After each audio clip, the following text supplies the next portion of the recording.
Good morning, friends. As I have already communicated to you in my last video, that my next video will be on insulin resistance. Friends मैं आ गया हूँ insulin resistance पे बात करने के लिए. Insulin resistance also known as impaired insulin sensitivity means when cells in muscles, fat, liver, etc. don't respond as they should be respond on insulin. इससे पहले हम एक बात ये करते हैं कि ये इंसुलिन रेजिस्टेंस की खोज कैसे हुई. आई थिंक जब डायबिटीज़ की रिसर्च पहले हुई होगी, उन्होंने पाया होगा कि इंसुलिन रिस्पॉन्सिबल है ग्लूकोज को सेल के अंदर पुश करने के लिए, और इंसुलिन की डिफिशियंसी अगर हो गई तो ब्लड शुगर बढ़ जाएगा. तो दो तरीके की डायबिटीज़ देखी गई.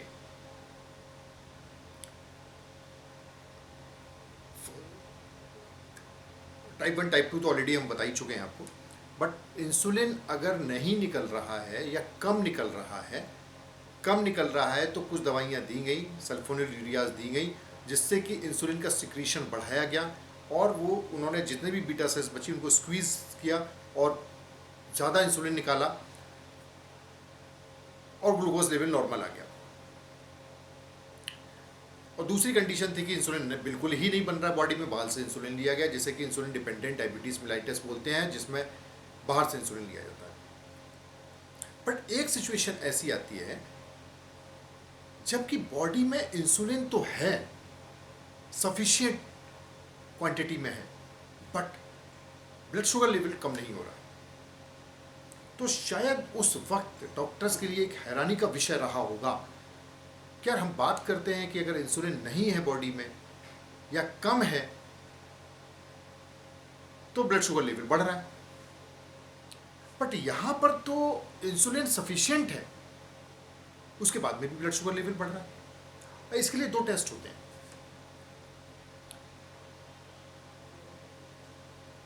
इंसुलिन फास्टिंग, ये दोनों ब्लड टेस्ट हैं.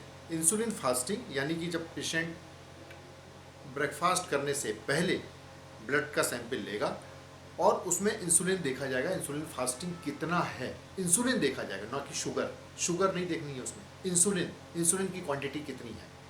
तो वो देखा जाएगा कि इंसुलिन या तो कम है, अगर कम है तो कोई बात नहीं, फिर वो सल्फोनिलयूरियाज दे दिया, ग्लिपिजाइड, ग्लिबेनक्लामाइड, ग्लिक्लाजाइड, ग्लिमिप्राइड दे दिया और वो काम चल जाएगा. बट वो ये देखना है कि इंसुलिन तो सफिशिएंट है बट ब्लड शुगर लेवल कम नहीं आ रहा, वो कंट्रोल नहीं हो रहा. तो वहाँ से पता चला होगा कि शायद ये इंसुलिन रेजिस्टेंस है. और इंसुलिन, एक तो इंसुलिन फास्टिंग हो गया, एक इंसुलिन पीपी भी होता है कि खाना खाने के 1.5 से 2 घंटे के बाद में ब्लड सैंपल लिया गया, उसमें शुगर नहीं देखना है, वो इंसुलिन देखना है कि कितनी इंसुलिन बना रही है उनकी बीटा सेल्स, वो सफिशिएंट हैं या नहीं है. बट ये दोनों कंडीशंस में insulin fasting and insulin PP both are normal in range even though patients blood sugar level is on higher side. ये एक चिंता का विषय एक टाइम में रहा होगा डॉक्टर्स के लिए. क्या इंसुलिन तो है, फास्टिंग के टाइम में भी सफिशिएंट है और पीपी के टाइम में भी है, बट पेशेंट का ब्लड शुगर कंट्रोल नहीं है. तब ये रिसर्च हुई कि ये एक नई चीज़ है कि पेशेंट्स की बॉडी में, पेशेंट की सेल्स में इंसुलिन रेजिस्टेंस डेवलप हो गया है. अब इंसुलिन रेजिस्टेंस क्या होता है, इस पर हम आज पूरी बात करेंगे. इंसुलिन रेजिस्टेंस, जैसा कि मैंने बताया, also known as impaired insulin sensitivity, जैसा कि इसके नाम से पता चल रहा है कि इंसुलिन की जो सेंसिटिविटी है वो बॉडी में कम हो गई है, सेल्स में कम हो गई है. उस जो इंसुलिन है वो सेल्स रिस्पॉन्ड नहीं कर रहा है. वो कैसे रिस्पॉन्ड नहीं कर रहा है, क्या प्रॉब्लम आ रही है, वो हम पूरी बात करते हैं इस वीडियो में. Insulin resistance can be temporary और क्रोनिक, शॉर्ट टाइम के लिए भी हो सकता है और क्रोनिक भी हो सकता है. अगर हम रीजंस की बात करें कि इंसुलिन रेजिस्टेंस डेवलप क्यों होता है, तो इसके बहुत सारे रीजंस हैं. एग्जैक्ट एक रीज़न की तो नहीं है, but there are so many reasons, जैसे पेशेंट की sedentary life style, eating habits, more fats deposition in the cells, lethargicness, आलसी है वो, एक्टिव नहीं है, बहुत सी चीज़ें हैं जिसकी वजह से ये सेल्स इंसुलिन के लिए रेजिस्टेंट हो जाती है।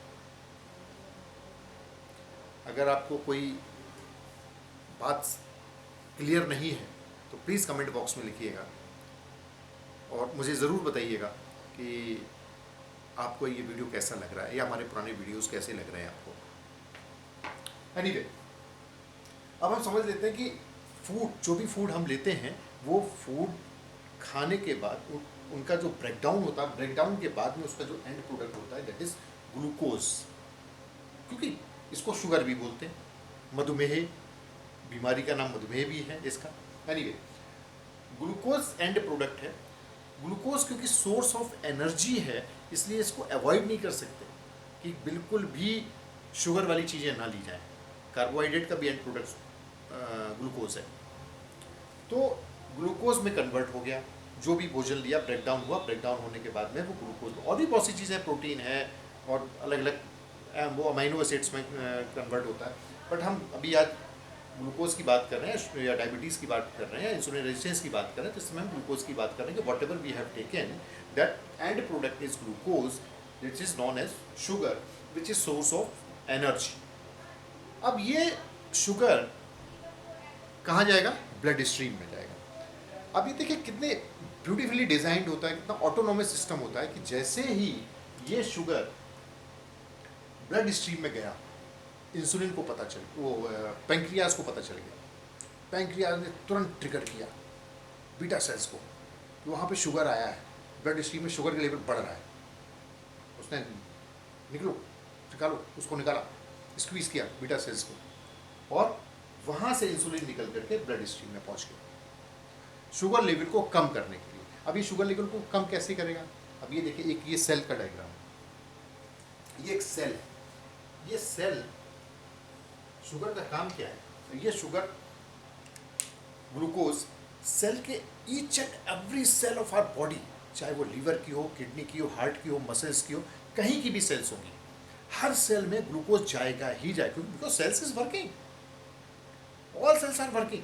वर्किंग सेल्स को एनर्जी की ज़रूरत है, हमको भी काम करने के लिए एनर्जी की ज़रूरत है। इसी तरह सेल्स के अपने काम है, अगर हम लेटे हुए हैं तब भी सेल्स तो अपना काम कर रही हैं, हार्ट अपना काम कर रहा है, लीवर अपना काम कर रहा है, लंग्स अपने काम कर रहे हैं, उनको तो एनर्जी की ज़रूरत है, उनको तो ये ग्लूकोज चाहिए ही चाहिए। तो ये ग्लूकोज ये सेल्स में आया।